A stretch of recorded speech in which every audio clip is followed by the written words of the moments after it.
Pinterest is one of my favorite places to get inspiration from. Don't lie and act like y'all don't be scrolling on there like I do and lose time. You know you do. So when I seen this rustic gem, I knew it was going to be perfect for my first DIY in the playlist I'm participating in with Sammy. So off to the patio I went looking for some scrap wood, and nothing seemed quite right for what I was thinking until I remembered I got some live edge wood. And in case you don't know me, hi, my name is Brandi and I love to DIY with wood. So here we go.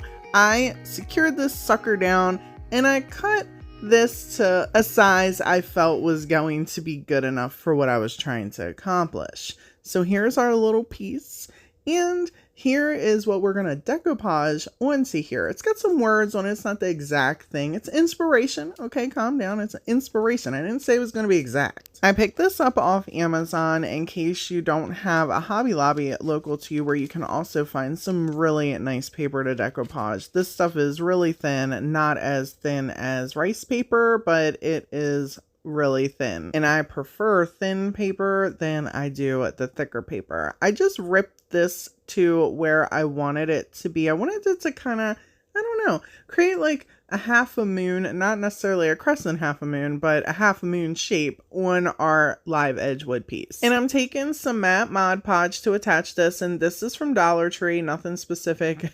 And I was so grossed out. I'm like, ew, I just opened this. What in the hell? This nice long Mod Podge booger is just on this tube. I was horrified. I don't know why, but this just grossed me out so much. And then it wasn't coming off. So I'm trying to scrape it off. I'm pulling. Oh, God. It's stuck to me. Oh, man. Look at it. Oh, gosh. I could not believe why I'm doing this. I'm like, you gotta be kidding me. I should have used some tweezers or something. I wanted to shrivel up and die when it touched my skin. Okay, now that that nightmare is over, we can get back to the DIY. So one of the things I like to do when I am using paper and when I'm using a thinner paper is minimizing the amount of Mod Podge. I'm a huge believer of less is more when it comes to Mod Podge. It also helps to reduce wrinkles where you do not have to use the iron-on method or the little cling wrap. It just helps you to use your finger and move forward. So I do a little bit of Mod Podge, I press, I get any extra out, and then I do a little bit of Mod Podge, press, get any extra out. If I was using a napkin, I would bring on in my sponge. But paper, you tend to want to use something a little bit tougher. And I find that using a harder surface like plastic or, you know, a little rubber piece, it can sometimes rip your paper if the paper is thin like this. So just applying a little bit of pressure with my finger and a little bit of Mod Podge, it really helps to stick on here. And yes, I did go over the entire piece with a layer of Mod Podge. It really depends for me what sealer I'm using depending on the piece that I'm making. Sometimes I use polyacrylic, sometimes I use my Dixie Belle sealer, but Mod Podge works pretty good most of the time.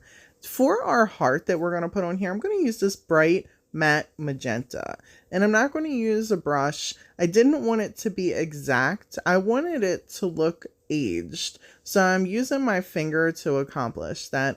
And just to give myself a couple practice strokes, I'm using the little paper plate right there to get my curve on, and then I am doing it to the piece.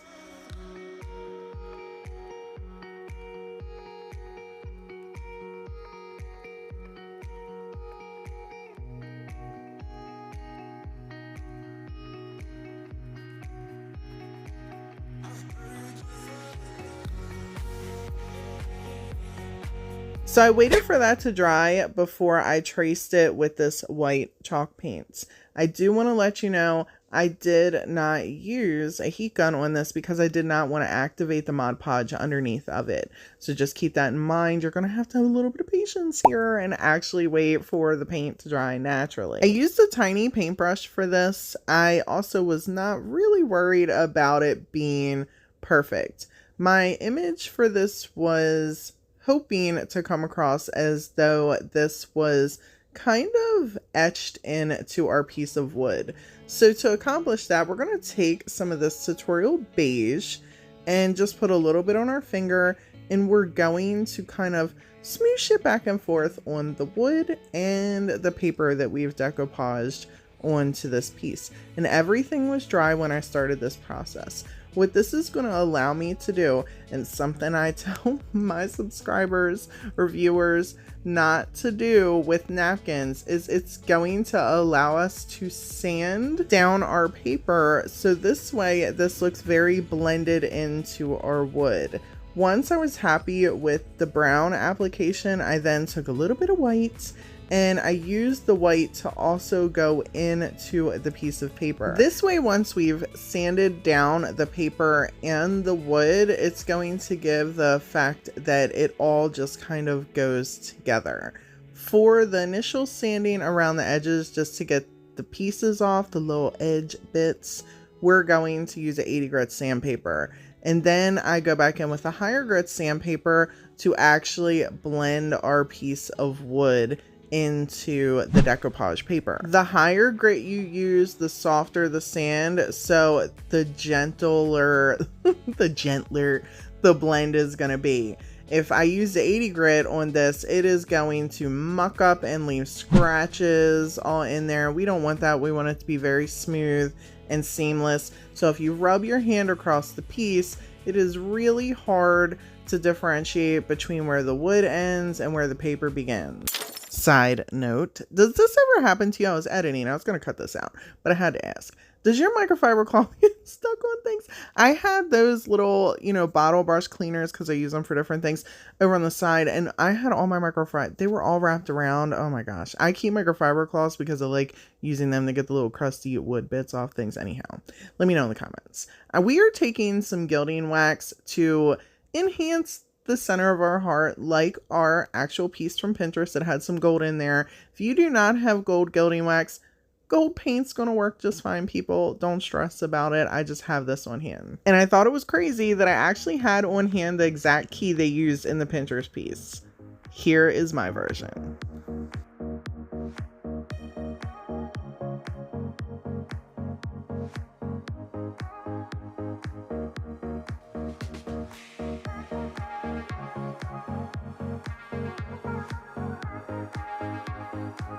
I really love how simple and cute this piece is. Plus, I like some buttons.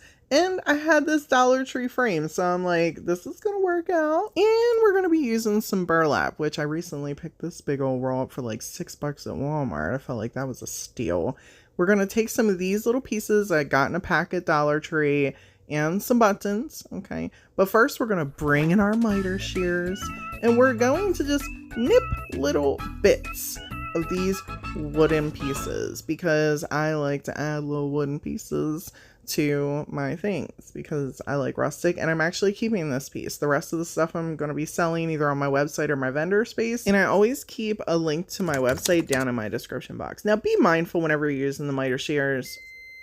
They always, for whatever reason, the pieces go flying everywhere and I gotta go find them. So be mindful. Use a bag. Make your lives easier. Don't do what I do. Learn from me. And I will say, out of all the frames I purchased from Dollar Tree, this is one of my favorites. And it did not fall apart like I was actually expecting it to, because I've had many of their frames just kind of break on me. This one held up pretty well. Now the glass was still thin. It was still Dollar Tree glass, so be mindful with that. I cut the burlap to fit the very center of the glass and frayed it a bit, and then I smooshed it in between. And as you can imagine, there were burlap bits. Okay, so I had to deal with that. The only way I could figure it out was just to kind of blow in between the two pieces of glass to get them out. So you're welcome.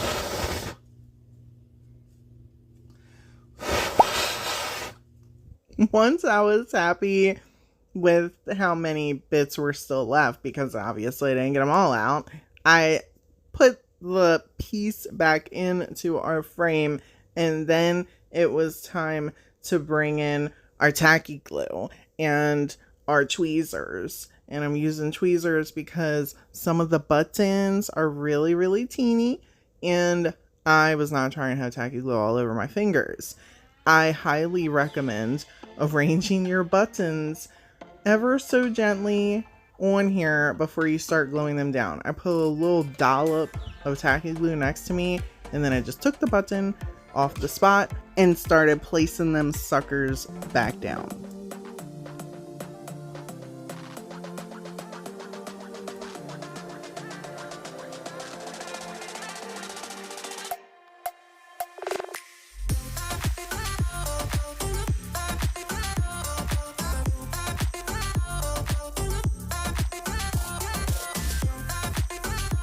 I love the simplicity of these two little wood pieces, and plus they're wood. I had this 2x4 laying around, and I want to give you a little tip. It is scary trying to cut something this tiny with a miter saw. So what I'll do is use another piece of wood to hold and press, especially if my little clamp won't reach over, and it allows me to cut it and not worry that I'm going to lose the finger. Since I know Valentine's is not for everyone, and I personally don't decorate for Valentine's Day, I wanted these to be something you could keep out all year long, and I felt making sure they were neutral was important. So I did one white and one brown, and then I took to add some like texture in there, or just like a different color variation to make it look a little old. I added in a lighter brown than I did with the darker brown, and then took that and dry brushed a little bit over the white piece. I hope all that makes sense. You guys can see what I'm doing here. Then I'm taking a 400 grit sandpaper and just going over the whole thing. If I took a little paint off, it wasn't a big deal. I just wanted to make sure they were slightly smooth. And then I started with just painting on my letters. If you have a stencil for this, by all means do it. I was really happy with how they turned out until I got to the G in hugs. For whatever reason, I did not drag that sucker down far enough, and it looks a little jacked. But, you know, at the end of the day, they are really cute, and I was happy with it. And these did not take me long at all. I did not want to add the little rope piece at the top. I wanted to give these a little bit of a rustic glam look, and decided to go through my stash and find some glitzy glitter ribbon that I had from Dollar Tree. I cut them down to just 2. This way we didn't have this huge thick clump of this glittery ribbon right at the top, since we had such small blocks. Next, we're going to bring in the stapler, and we're going to use this to attach our ribbon. If you want to squeeze some tacky glue in here, you go right ahead. I highly recommend that over hot glue. Tacky glue is going to give you a longer lasting hold, and it does dry clear. It might look scary and white and gluey for a day or two, but it will eventually turn clear. Since this ribbon had the little gaps in between, I was very careful to make sure I stapled right in those sections so you could not even notice the staples.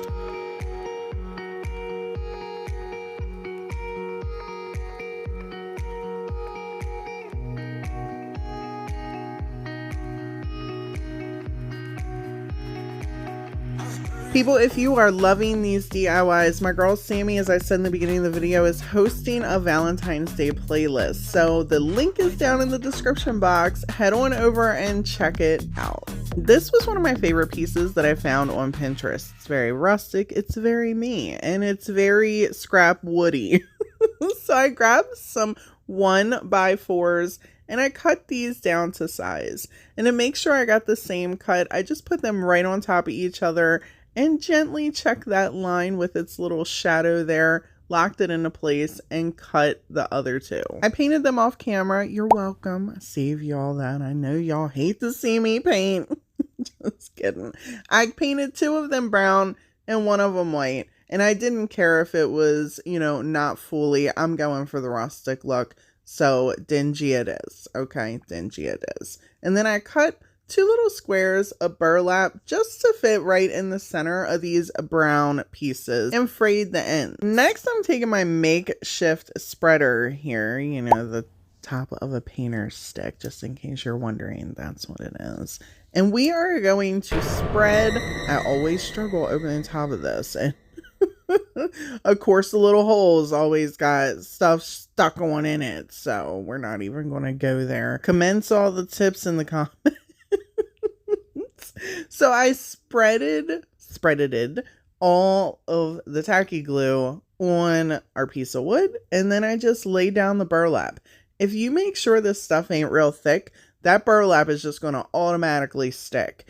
And then in several hours, preferably the next day, you're going to have a nice piece of burlap really stuck on to whatever piece of wood you're using. And this works with fabric as well. For our white piece, I got something special for this one. Oh yeah, we're going to decoupage this beautiful napkin and this little wood slice I picked up in a 2-pack from Dollar Tree. First, I'm giving it a white base. I like to do that, especially when I'm doing a napkin, because it gives us a really good, clear picture of our napkin once we get it decoupaged on here. I did not care for any particular grouping of the florals in that napkin, so I just ripped out 2 sections, and I'm going to attach them to make them look like they're one section on our little slice here. So I don't have to use any additional tools, and I can manipulate this how I want. I'm just taking a very small amount of Mod Podge and then pressing down with my finger, just a little tappity tap tap tap, and that is it. No special tools or anything like that. Doing a tiny amount and then pressing allows me to minimize the wrinkles for something like this. I'm going to sit this to the side and let this dry before I attempt to remove it, because if you try to do that while it's still wet, it will rip the napkin, and I wasn't trying to have that. Once these pieces were completely dry, I'm bringing in a little painter stick here just to kind of level everything out, find my center, you know, create the whole, make it look like I worked really hard to center everything, okay? But really, I'm just using a permanent marker, a painter stick, and a couple little dots to help me. And this fuzz. Why? Why does that stuff happen to me? I don't ever know. But the fuzz, like fuzz from Burlap. Burlap is messy. Like, somebody forgot to let me know, but I'm not forgetting to let you know. It makes a mess. There's crusty bits, there's fuzz. Weird things come off of burlap. Weird things. To make sure the I and the U were the same size, I just kept putting the 2 pieces next to each other and adjusting with the marker. That was the beauty of using the marker versus paint. Now that our napkin is dry, I'm taking an 80 grit sandpaper and getting rid of the excess around our little wood slice. We're putting this right in the center of our little white wood piece. And of course, you know, I can't get the lid off because the actual tube is all caked up with, and I know there's tips and tricks to keep it, but I get lazy and I quicken in a hurry. You guys do that where you just put it to the side when you're done and then you regret it later when you need it. That's the life that I live, on the edge of crafting all the time. I'm just saying, I know there are tips and hacks and tricks to make things easier, and sometimes I'm just like, muck it. I ain't got time for it. I just want to get it over with and move on and then suffer the next day. But don't do as I do. You know what I mean? Do as I say.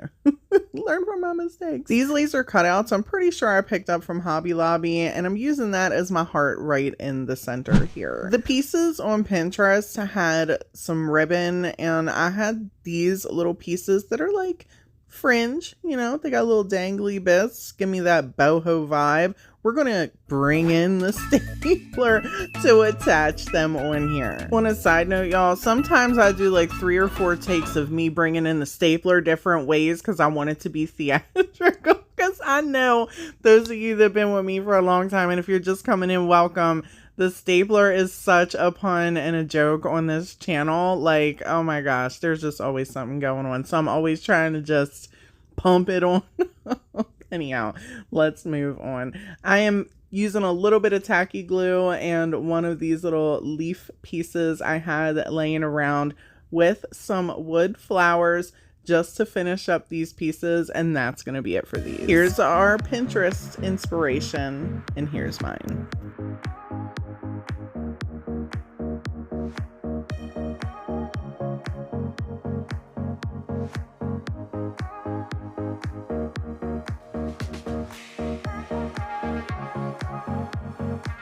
We are going to be painting this beautiful piece that I found off Pinterest. Are you questioning my painting skills? Because if you are, you really shouldn't. When you click on that subscribe button, I'm talking we DIY all kinds of stuff, and that includes painting our own stuff on some live edge wood.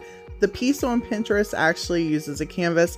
We're going to be using a live edge wood. I do stain art, I do wood decorative art, so that's what we're using, and these colors. First, we're going to take these two colors and we're going to kind of blend them together with a little bit of white and use some water. I have a little spray bottle. If you do not, just dip your paintbrush in some water and make sure it stays a little wet. This is going to help us to move the paint around on the piece of wood, and you're going to want to start out heavy on the edges and blend your way in to get that light color in the center here. I am also not going all the way over to the edge. I am going to blend this paint into the wood so it fades like an ombre look. I know what you're thinking, Brandi, you're wild. Listen, if you need more detailed information, I have your back. I actually do a Tutorial Tuesday series on my channel, and I will link the tutorial for this down in the description box if you're seeing this after I publish it on Tuesday. If you're watching this on Saturday or over the weekend, it is going to be coming out this Tuesday, so check that out if you want more details. I film those tutorials live as I'm doing it so I can talk you through each instruction. Here I'm just taking a little sponge with some water and we are just moving the paint to the edge. We're being very careful to make sure we don't take it all the way over to the live edge section so we have some of that beautiful wood tone pop through. For the base of the tree, we're going to use this brown and mix it with some black.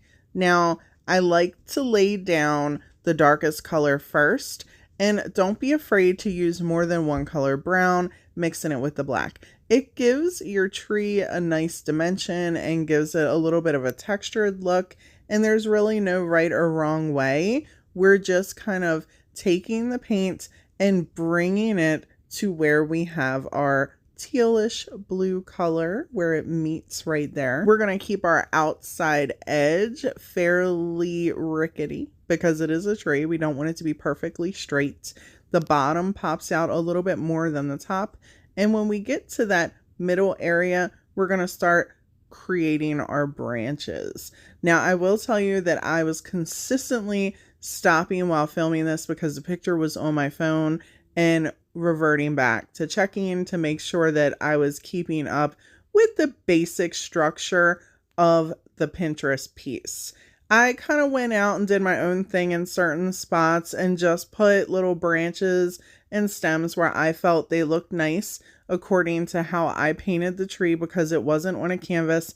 This live edge did have a shape to it, and I wanted to make sure that I was not leaving huge gaps on this. I did use different sizes of paintbrushes. Nothing particular like you should have to use this. I'm not a professional painter. I don't do this to give those types of tips. I just give you the types of tips that I know works for me. Like this particular brush, I feel is really good for making little petals. The angle of it and the size of it, it really works out perfectly, and it allows you to get that point on there, and making little petals is super simple. You can do this with any color. You just put a little bit of paint on there, you angle your brush, and then just pull it to each side and then color in the center.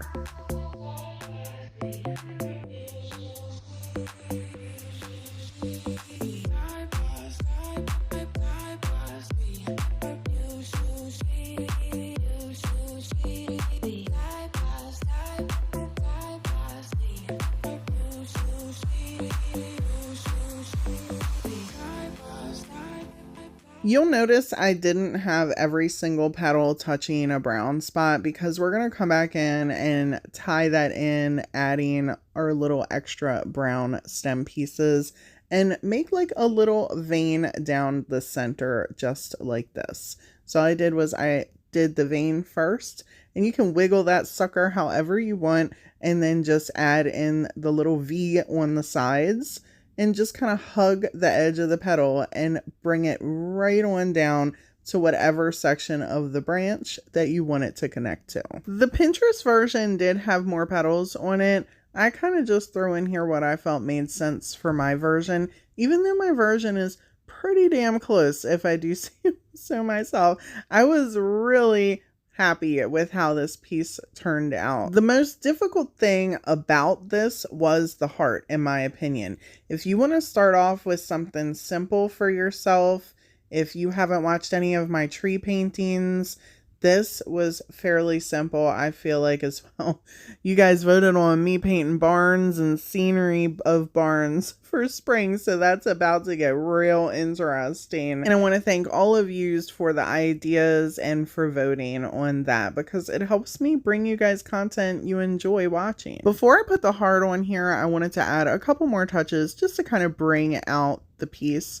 And I took some black paint, went around the edges, and I put a couple little lines in certain spots and just kind of blended that out with my finger. I also took some of the light color paints and did that as well. I'm using this paintbrush right here for our heart, and I'm starting by just doing half. And let me tell you something.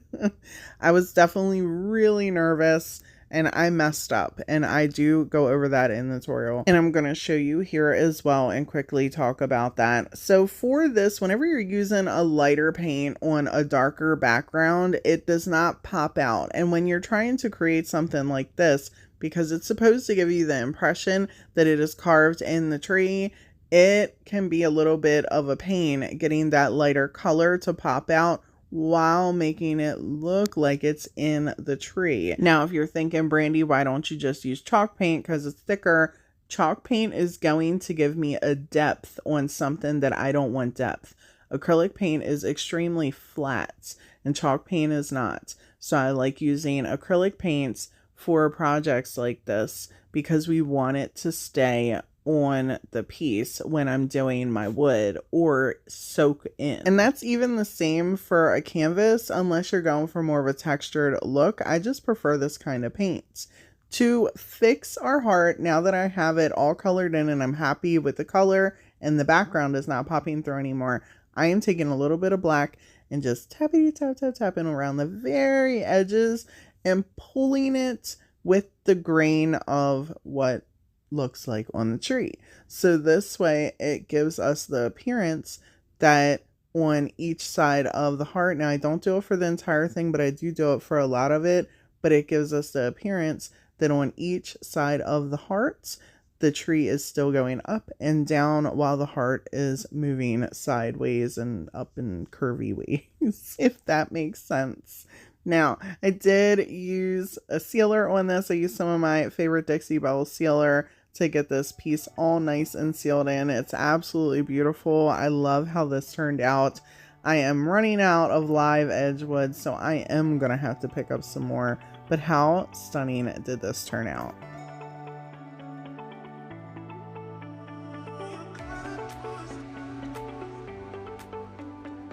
As always, people, thank y'all so much for hanging out with me today. If you enjoyed these dupes, please let me know in the comments if you want to see more dupes. And if you love wood DIY projects, I will post my top 10 picks of 2022 right here for you to enjoy. Until next time.